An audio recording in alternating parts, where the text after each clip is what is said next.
We are at Southwest Audio Fest 2025. I'm Ron Resnick. If you enjoyed this interview, please kindly click like and subscribe to my What's Best Forum YouTube channel. Very happy to be meeting today the gentleman from Spatial Audio, Sam, who's the speaker designer, and Don, who helps them design their line of electronics. What is the design philosophy between the open baffle design of your speakers? It helps with bass primarily. That's the biggest challenge with box speakers, is bass response. The wavelengths in the bass region are very, very long, and because box speakers radiate omnidirectionally in the bass, you get lots of room modes and other bass-related issues within the room that muddy the bottom octave of the soundstage. And so what open baffle does is it basically splits up that radiation pattern, so you have a front and rear wave that are out of phase. So you're essentially eliminating half of your room modes, so you get much better clarity in the bass and mid-bass region, and that's in my opinion their biggest advantage to a box speaker. And as with other dipoles, is it critical the distance between the speaker and the front wall? Yes, absolutely. Box speakers get bass reinforcement from having them near like wall boundaries. But because open baffle radiates out of phase from the back, you don't get that same effect. So you get many more of the advantages by pulling them out into the room. But it tends also to be the case with open baffle woofers that you don't have the oomph and impact of a sealed box. So are you sacrificing some low frequency extension and oomph and impact with the open baffle design? You don't necessarily sacrifice extension. If you do it right, you can still get the same extension, within reason, down to 20 hertz that you'd get with a box speaker. But you're also not pressurizing the room, so in that regard, you're not getting the same. You might not get that the same presence in the way you get from a box speaker, but in exchange, you get a lot more clarity and resolution. What is the crossover point between the woofer and the mid-range? 200 hertz. And what's the top end? Is there it's a two-way? Yeah, it's a three-way. So the middle driver is that's what we're calling the Q150, and it's essentially a mid-range and tweeter, the tweeter on top of the mid-range, that are tightly integrated. They're acoustically matched. The tweeter is wave-guided, so it's controlled dispersion, and it's being loaded down to 1K. So that's it. The tweeter in this particular model is a conventional dome-type tweeter? Yes, beryllium dome. And what's the crossover between the mid-range and the tweeter? 1K. I know that you make different versions of this speaker with different tweeters, that one of the models, the X series, uses a ribbon tweeter. If a customer comes to you and says, I want to buy one of your speakers, what questions do you need to ask that person to help them, tell him or her identify what is the best product for that particular person, the model with the dome tweeter or the model with the ribbon tweeter? What questions do you have to know the answers to help that person figure out which of your models is best for him or her? The biggest thing we want to know is their listening environment. So like, what's their room configuration like? Like the X series in particular is very narrow dispersion, and so if somebody wants that specific kind of sound, they want a more intimate kind of presentation. They're always going to like that more than the our wider dispersion models. But then also if they have an irregular room, wide dispersion is going to be a pretty big challenge to get good sound out of. So narrow dispersion can help with that quite a bit to help better focus the images within the soundstage. Is there any difference in overall tonal balance depending on which tweeter the customer selects? Not really, other than the inherent characteristics of a dome tweeter versus an AMT. But otherwise they're fairly similar. And what is the source of the drivers? Are these off-the-shelf drivers that you employ, or where do you source your drivers from? So we use a number of different companies. In our lower-end models, we use custom drivers from Bema, as well as in our X series, that AMT is a custom modified Bema AMT. And then our Q series, we use SB Acoustics. For all of our drivers. What's the cabinet construction? It looks wood, but is it a solid piece of wood that you mill out, or what's the nature of the baffle? In the case of this particular baffle, this is full ultralam. An ultralam is it's a composite material composed of different types of wood that are compressed and laminated together. And this is completely solid. This is not hollow. It's two panels that are screwed together. Each panel is about 1 3 thick, and then our lower end models are a little bit thinner. Like the S series is fully sealed. We do that for to reduce the cost, make it more affordable. Yeah, but everything that we make is solid. And approximately how heavy is this particular speaker? It's well over 100 pounds. Let me put it that way. And what's the price of this model? This is $15,000. And the price of the X3 with the air motion tweeter? The X4, which is what we're currently selling in the X lineup, that's about $10,000. Which speaker is your favorite? Do you like the one with the ribbon tweeter or the dome tweeter? I prefer the dome tweeter. The only for the dispersion, I love wide dispersion. For narrow dispersion, no, I love the A&T. What prompted you to get involved in also offering a line of tube electronics? Just the sound of tubes. It's got a certain holographic nature to it that I've never really been able to get out of solid state. What's the sensitivity of this particular model? So this is 91 dB. Do you recommend the customers use only your tube amps on these speakers, or will any low-powered tube amp satisfy you? No, you can power these with any tube amp that can drive a 4-ohm load. Personally, I prefer push-pull amps. They have a different sort of sound than single-ended, but like as far as like performance-wise, there are no drawbacks to using any sort of tube amp with these. Why do you prefer push-pull? Push-pull amps typically have a lot more drive. Single-ended amps have they tend to have a sweetness, a warmth to them that's pleasant. They don't tend to have as much drive in the bass as push-pull does. And these speakers really show that off. So you feel the open baffle, especially, which is not getting any reinforcement from a closed cabinet, the push-pull just controls the woofers a little bit better? Yes. Tell us about the amplifier line. First of all, Lynn Olson, who most of you, or many of you, know who he is.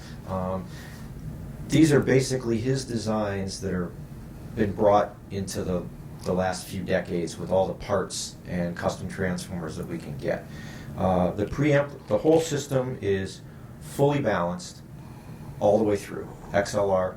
It's all transformer coupled with custom built transformers, custom designed. The preamp itself is a pair of 6SN7s and some gas voltage regulators. So the preamp, is it a true differential, or if somebody wants to use single-ended inputs, is there a balancing transformer? So Yes. Tell me, what's the nature of that circuit? Okay, we have, again, it's all custom, and we had Dave Guerin at Cinemag wind us a custom input transformer that actually has a 1 to 2 step up so that your single-ended, it gets converted to balanced on the input, plus it now has the same level as balanced.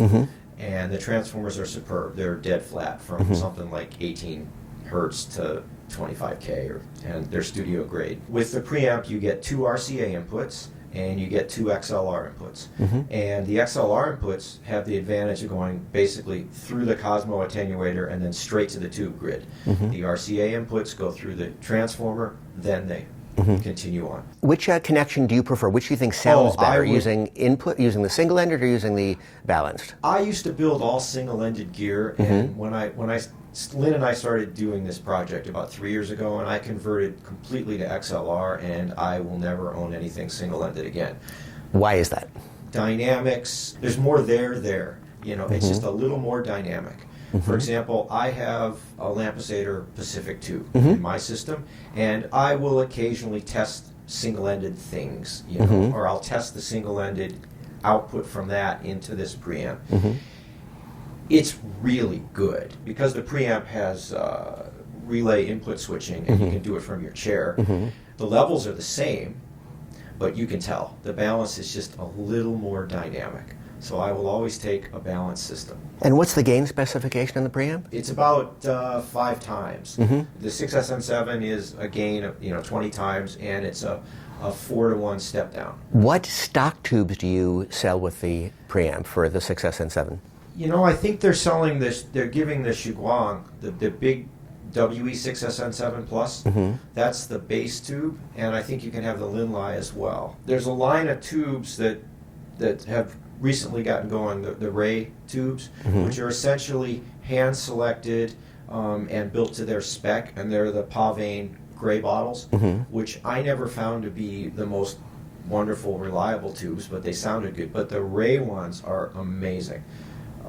What's your take on using swapping in NOS tubes? Sound-wise. Sure. My take is I have a whole drawer full of all the holy grails, and this tube will kill them. Really? Yeah. So you're happy with the production? Oh yeah, new the production. Ray tube. If you give this tube 50 hours, all of a sudden you're not in Kansas anymore. It's a great tube. Really, and you really prefer it sonically to some of the NOS options? Oh yeah. I've sold all my round plate tongue saws and Sylvania bad boys and all. No, honestly, the current production top flight. And you prefer this for 6S and 7s, even to like mid-60 Sylvanias? Oh yeah.